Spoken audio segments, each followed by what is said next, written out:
হেনাকে নিয়ে গেল লিচুর বাগানে, আমার হেনাকে কে যেন নিয়ে গেল কলার বাগানে।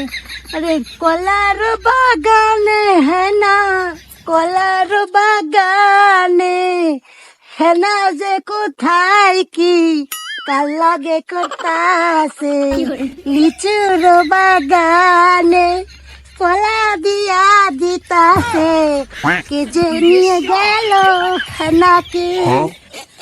আমার ড্যাডি মনে হয় আমাকে অনেকক্ষণ ধরে খুঁজতেছে, যাই আমার ড্যাডি কি টপটা পুড়িয়ে জুড়িয়ে দিয়েছি। Hello daddy. কি রে তুই কই থাকস? হ্যাঁ, আরে বাবা কে যেন নিয়ে গেছে হেনাকে লিচুর বাগানে। তুই সারাদিন কি লেচুর বাগানে থাকবি? আরে বাবা আমি না তো, হইলে কে যেন নিয়ে গেছে হেনাকে লিচুর বাগানে। লেচুর বাগানে নিয়ে গেছে তোর কি? তুই কমলা বাগানে নিয়ে যা। আরে ড্যাডি কমলার বাগানের নায়িকা তো এখনো আসে নাই, আর তুমি জানো না আমি সেই সমস্ত নেই, মানে ওই রকম মানে নায়িকা না হলে আমাকে আবার জমে না। আর কি জানো একটা মুভি আসছে টন্ডব, ওই টন্ডবের নায়িকা তোমার পছন্দ হয় না। তাণ্ডব তাণ্ডব আই যাই হোক ঠান্ডব আর মান্ডব একই, ওই সমস্ত নায়িকা আমার পছন্দ না। আমার নায়িকা পছন্দ মনে করো যে এরকম এরকম এরকম এরকম। তুমি আমার ড্যাডি তোমাকে বলতে পারো না। যাই হোক বাবা আমি ঘুরে আসছি, দেখি কমলার বাগানে কি নায়িকা কি পাওয়া যায় নাকি। টাটা বাবা, হ্যালো। আরে কি পাগল হলো, কিছু বুঝলাম না।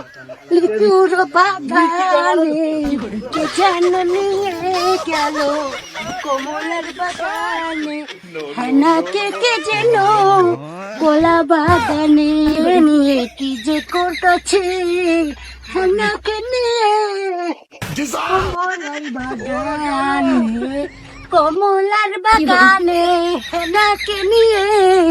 কোথায়ও দেখছি না হেনা। ও সরি, আমার ড্যাডি তো আমাকে বলেছে যে কমলার বাগানে।